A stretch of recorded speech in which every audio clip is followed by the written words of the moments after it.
Damos entonces inicio a la defensa de su trabajo final de graduación de Carlos Alberto Aragón. Su tutora la ofició como tutora Patricia Rodríguez Jurado, como directora la doctora Grisel Square, y en ausencia, sin aviso del evaluador Roberto Landa, voy a oficiar yo como evaluador a los efectos de dar lugar a la presentación. El título de la tesina de Carlos es Pancreatitis, consideraciones para un rápido diagnóstico y presentación de una evaluación favorable, ¿sí? Sí, perfecto. Perfecto, adelante Carlos entonces. Bueno, pancreatitis, consideraciones para un rápido diagnóstico y presentación de una evolución favorable. En principio vamos a definir la pancreatitis como una inflamación del tejido pancreático exócrino que puede clasificarse en aguda o crónica dependiendo de la gravedad de las lesiones, de la longevidad de los signos clínicos y de los hallazgos histopatológicos. Primero vamos a adentrarnos en un marco teórico y luego vamos a presentar el caso clínico presenciado en la clínica de Olivos, en el Hospital de Olivos de Útero. Bueno, con respecto a la anatomía del páncreas, el páncreas tiene un lóbulo izquierdo y un lóbulo derecho. El lóbulo izquierdo está situado entre el colon transverso y la curvatura mayor del estómago, y el lóbulo derecho paralelo al duodeno proximal. Esta es una referencia anatómica que toma importancia en el diagnóstico. Ya nos adentraremos en el diagnóstico por imágenes y también en lo que es la inspección clínica. Con respecto a la fisiología del páncreas, el páncreas se divide en un páncreas exócrino y páncreas endocrino. El páncreas endocrino, encargado de la función endocrina, se da entre un 1 y un 2% de la glándula, y el páncreas exócrino es al cual le vamos a dar importancia en la pancreatitis, ya que es el que genera las funciones digestivas con sus células acinares y células centroacinares. Las células acinares son las que producen y sintetizan las enzimas digestivas y las proteínas antibacterianas. Y las células centroacinares, el bicarbonato y el factor intrínseco. La secreción pancreática está dada por controles humorales, por la secretina y colecistotinina, y por controles neurales del nervio vago, sistema nervioso entérico local. Se piensa que cuando el animal piensa en la comida o ya está comiendo, ya se genera un estímulo para la liberación de las enzimas pancreáticas, y este estímulo se da más fuerte aún cuando los lípidos y las proteínas se encuentran en la luz del intestino delgado. Al duodeno llega el quimo ácido, lo cual estimula por medio de la secretina y la colecistotinina, como habíamos dicho, la liberación de bicarbonato, factor intrínseco, enzimas digestivas y proteínas antibacterianas. Con respecto a la célula acinar, que es la que contiene, como dijimos, las enzimas digestivas y las proteínas antibacterianas, dentro de ellas se almacenan, está el tripsinógeno. En las enzimas digestivas tenemos el tripsinógeno, el quimiotripsinógeno A y B y la proelastasa, las cuales se dedican a la hidrólisis de proteínas. Tenemos tiene la procarboxipeptidasa A y B, también encargadas de las hidrólisis de proteínas. Enzimas lipasa y profosfolipasa y colesterol esterasa para la hidrólisis de lípidos, y enzimas y la amilasa, que hidroliza polisacáridos. Todas estas enzimas digestivas tienen digamos, son potencialmente peligrosas para el mismo órgano, para el páncreas, por lo cual son sintetizadas y almacenadas en su forma inactiva llamada zimógenos. Cuando el páncreas funciona normalmente, estos zimógenos no se activan hasta que llegan al intestino delgado. Esta parte de la fisiología es muy importante porque explica luego lo que sería la patogenia de la enfermedad, la fisiopatología, ya que Normalmente, como dije, se almacenan enzimógenos y no se activan hasta que llegan al intestino delgado. En el intestino delgado se encuentran las enteropeptidasas que descomponen el péptido del tripsinógeno. Y a su vez, la tripsina, una vez activada, activa otros zimógenos digestivos y proporciona así un funcionamiento normal de la función digestiva en el intestino delgado. Para que todo esto se dé de manera normal, además del almacenamiento y la síntesis en forma de zimógenos, la glándula pancreática tiene mecanismos defensivos glandulares. Estos son, ¿se ve bien? ¿Sí, no? Permiso, Sí, se ve bien. Ah, Sí, perfecto. te salió del modo de presentación, Ahí lo pongo de vuelta. pero se ve perfecto. Bien. Vamos a mecanismos. Bueno, los mecanismos defensivos glandulares que hablábamos son el inhibidor de la tripsina secretora del páncreas, que ante una activación desmedida de la tripsina, este inhibidor actúa inhibiéndola. También hay inhibidores de proteasas plasmáticas como las alfa-macroglobulinas, inhibidores de las alfa-proteinasas y a su vez la tripsina también es capaz de autohidrolizarse. Pasando a la fisiopatología, las células contienen lisosomas, que son organelas intracelulares que tienen enzimas capaces de activar el tripsinógeno. En condiciones normales, los lisosomas y los zimógenos se mantienen distanciados. Y ante una pancreatitis lo que ocurre es la fusión de estos lisosomas y de estos zimógenos y hay una activación intracelular prematura y aumentada de estos zimógenos. Esto se da en el páncreas y no en el intestino. Obviamente los mecanismos defensivos glandulares de los que había hablado antes se ven superados ante esta situación y los acinos son dañados. Entonces comienza así la lesión por las mismas enzimas digestivas en el órgano pancreático. La clasificación, como dije, bueno, se basa según la longevidad, según la gravedad y según los hallazgos histopatológicos. Puede clasificarse en pancreatitis aguda y pancreatitis crónica, dependiendo, bueno, y tenemos la pancreatitis aguda leve, en la cual no hay fallo multiorgánico y hay una recuperación sin complicaciones.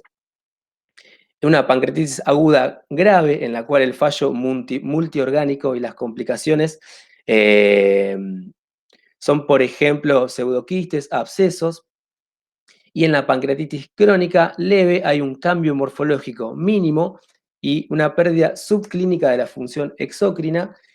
Y en la pancreatitis crónica grave, el daño morfológico ya sí es grave, hay una insuficiencia pancreática exócrina o diabetes mellitus, en la cual, bueno, también la función endocrina ya se ve afectada por las lesiones, por los daños morfológicos.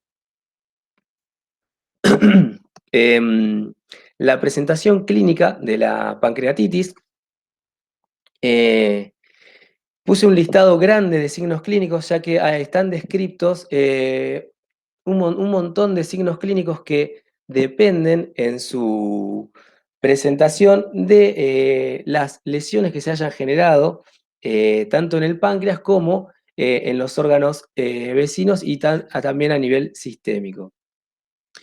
Lo que voy a hacer es primero de este listado es nombrar los más importantes o los que más se presentan en la clínica, que es el dolor abdominal, es uno de los signos más importantes, los síndromes de émesis, los vómitos reiterados, la anorexia, la hipertermia, también es uno de los hallazgos más frecuentes, y en consecuencia también, bueno, tienen deshidratación, suele encontrarse ictericia, aflicción respiratoria, diarrea, pérdida de peso, depresión, cambios de personalidad, convulsiones, desórdenes hemorrágicos, arritmias cardíacas o combinación de los mencionados Como mencioné, los más frecuentes suelen ser los vómitos, el dolor abdominal y la hipertermia. Seguimos con la etiología de la enfermedad. En la mayoría de los casos se desconoce la causa que desencadena el proceso patológico de la enfermedad, lo que lleva a nombrarla como idiopática. Sin embargo, se han descrito factores predisponentes de la enfermedad, como lo son la raza. Hay algunas razas con una alta incidencia de hiperlipidemia, como lo es el Schnauzer miniatura, como lo es el Cocker Spaniel, el Yorkshire o el Caniche. En cuanto a la edad y al sexo, la incidencia es mayor en adultos o de mediana edad. Y cuanto al sexo, no hay una descripción clara al respecto, pero algunos autores citan a las hembras como con una predisposición mayor que el macho. Los factores nutricionales, unas ingestas hipergrasosas tienden a aumentar la permeabilidad de las membranas y a generar la predisposición a esta enfermedad pancreática. Factores farmacológicos, se han descrito un montón, más de 50 fármacos asociados a esta enfermedad. Bueno, la asparginasa, bueno, y algunos más que no estoy recordando, son los más descriptos. Y después tenemos también la obstrucción del conducto pancreático, traumatismos. A su vez, esta obstrucción del conducto pancreático o traumatismos también puede darse por una manipulación quirúrgica, no solo por traumas a nivel abdominal viniendo del exterior. Algunas infecciones también han sido asociadas como factor predisponente. La hipercalcemia en humanos asociada al hiperparatiroidismo ha sido descrito como un factor predisponente. La uremia y dentro de varios se puede nombrar que está descrita el veneno de un escorpión y sus picaduras como un factor predisponente a la presentación de esta enfermedad. Para el diagnóstico de esta enfermedad tenemos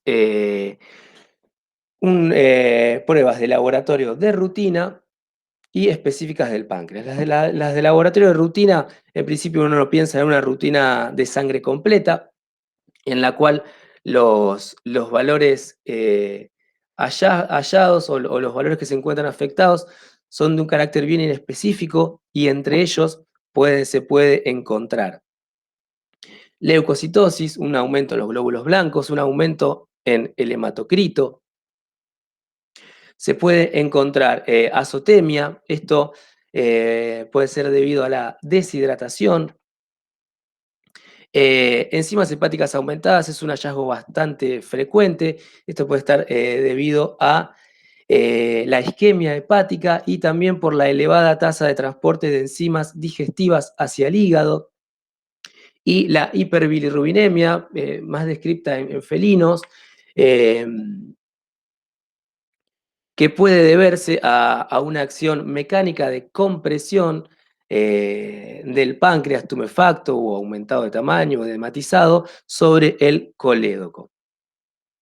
Y después se encuentran pruebas de laboratorio específicas del páncreas, como son algunos marcadores séricos, entre los cuales tenemos la inmunoreactividad de la lipasa pancreática como el más sensible de estos, que permite medir de manera específica la lipasa pancreática en suero. Con respecto a la medición de amilasa y lipasa sérica, las sensibilidades son inferiores al 55%, y en el caso de inmunoreactividad tipo trixina, inferiores al 35%. Esto se debe en gran parte a que hay producción de amilasa y lipasa extrapancreática. Siguiendo en la parte diagnóstica, la ecografía es el método de diagnóstico por imagen, no invasivo, más sensible para el diagnóstico de pancreatitis. Acá toma importancia la referencia anatómica que hablamos en la primera página, ya que es donde se va a apoyar el transductor en paralelo al duodeno del lado derecho, buscando imágenes compatibles con una enfermedad pancreática.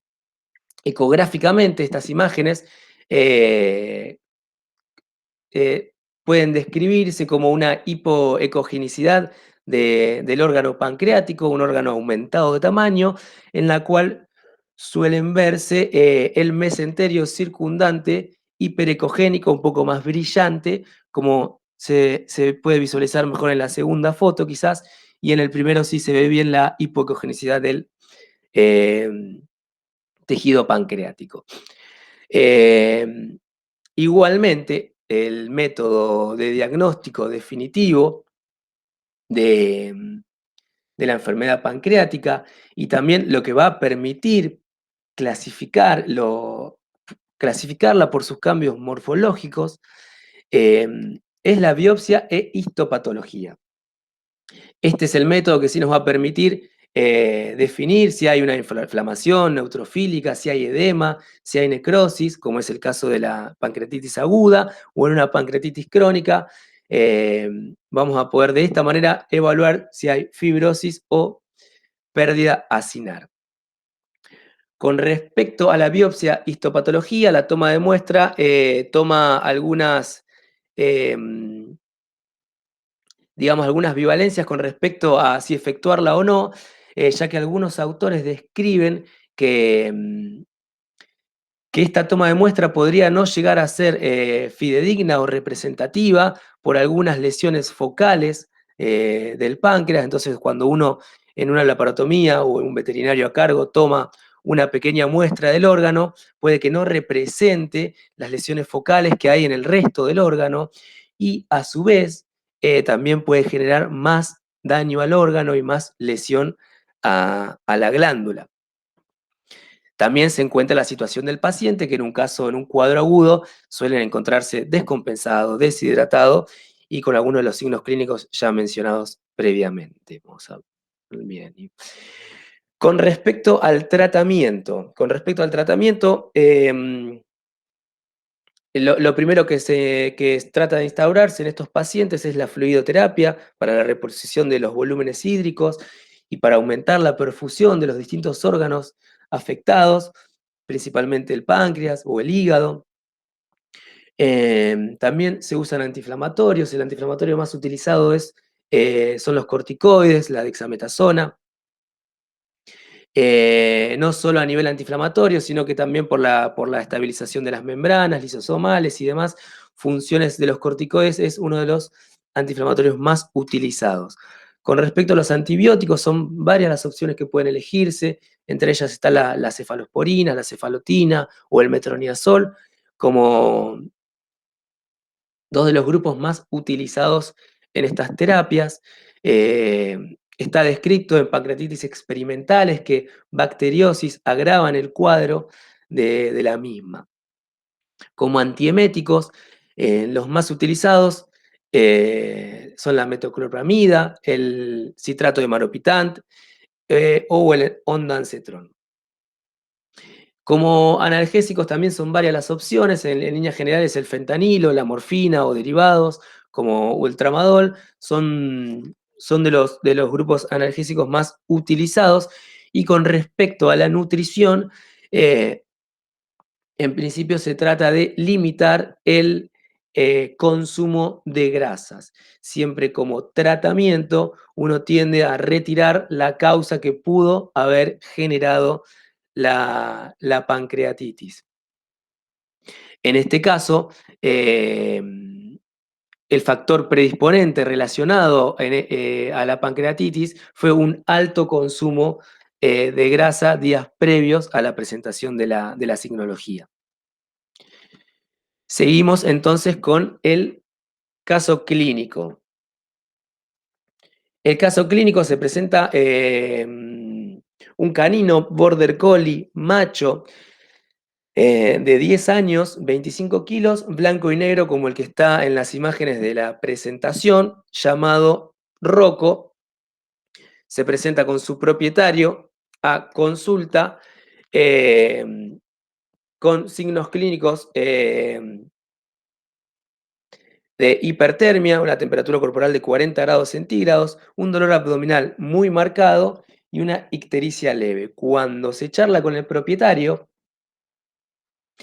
le comenta al veterinario a cargo que presenta un cuadro de vómitos reiterados de 2 o 3 días de evolución. Cuando se hace la anamnesis, se encuentra el dato que días previos habían tenido un asado en la casa y los restos de grasa de cordero se los dieron por equivocación o por descuido a Rocco, y Rocco tuvo acceso a grandes cantidades de esta grasa de cordero.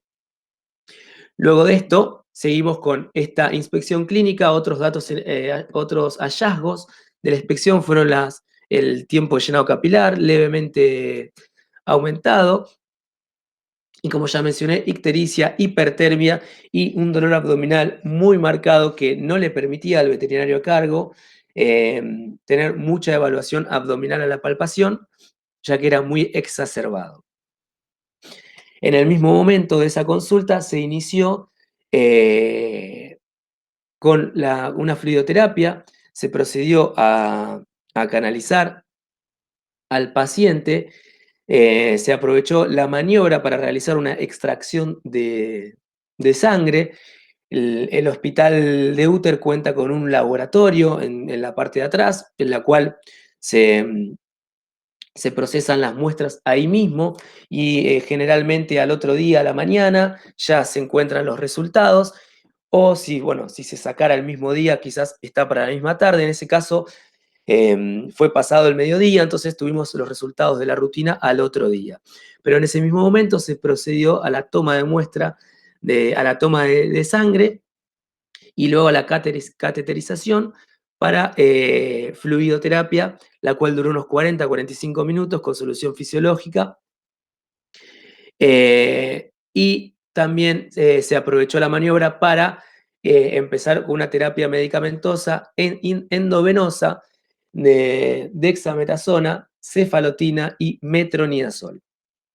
La metoclopramida, ese día el veterinario eligió dársela subcutánea. Y entonces se informa al propietario y se le solicita por parte del veterinario a cargo que sí puede realizar la rutina de sangre completa y la ecografía, que es programada para el día siguiente. Al día siguiente se presenta la ecografista en la clínica y tenemos unas conclusiones ecográficas de un páncreas con imágenes sugerentes de proceso inflamatorio agudo. Con respecto al hígado, también se vieron imágenes sugestivas de un proceso inflamatorio y congestivo. Con respecto al estómago o duodeno, también se vieron imágenes sugerentes de proceso inflamatorio severo asociado, y también peritonitis con efusión moderada brillante. Con efusión moderada. Perdón, brillante es la imagen que se obtiene cuando se mira ecográficamente en el mesenterio que rodea y circula al órgano, y los procesos hepáticos y duodenales se deben a alteraciones secundarias a esta enfermedad pancreática. En la rutina de sangre se encontró una leucocitosis y enzimas hepáticas elevadas. Esto habría sido el día 9 de septiembre a las 24 horas de la primer consulta con Rocco, que es cuando el paciente se vuelve a la clínica. A la inspección clínica del control de las 24 horas, Rocco no demostraba grandes cambios, solo que lo notaban un poco mejor de ánimo. Se procede al mismo protocolo con fluidoterapia y se repite exactamente la misma medicación, y luego de 45 minutos o una hora de fluidos, se acuerda un control a las 24 horas. El control del día 10, el paciente se encuentra con leve dolor a la palpación, una hipertermia leve al momento de la consulta, mucosas levemente ictéricas y tiempo de llenado capilar ya había normalizado. Lo importante de este control del 10 es que propietarios informaron que Rocco ya comía y toleraba bien la comida, es decir, no presentaba vómitos post ingesta. Este día el veterinario decide comenzar parte de la terapia por la vía oral, eligiendo amoxicilina y metronidazol como los antibióticos de reemplazo. La amoxicilina reemplazando a la cefalotina, digamos. De 500 miligramos se eligió amoxicilina de 500 miligramos, un comprimido cada 12 horas. Y el metronidazol también de 500 miligramos, un comprimido cada 12 horas, por 5 días, y la amoxi en principio pensando en darlo al menos 10 días. Se repite el control del 10, la dexametasona y los antieméticos. Y se programa un control con el propietario de acuerdo a evolución. Rocco vuelve a los 3 días, el 13, ya presentando una favorable evolución, comiendo y tolerando bien y con una leve hipertermia, ya sin dolor abdominal. Se continúa con la terapia vía oral y a los 5 días, el 18 del 9, Rocco se presenta en el hospital ya con una inspección clínica que resulta exitosa y Rocco ya es dado de alta. Con respecto al pronóstico de esta enfermedad, el pronóstico es reservado siempre en la enfermedad pancreática y depende, y su evolución depende de los cambios morfológicos o de la gravedad de las lesiones, siendo la pancreatitis aguda, leve, de buen pronóstico y generalmente buena respuesta. Sin embargo, la gran variedad de respuestas a los tratamientos y de lesiones que puede generar la enfermedad hace que el pronóstico de esta enfermedad sea reservado. Así que bueno, muchas gracias.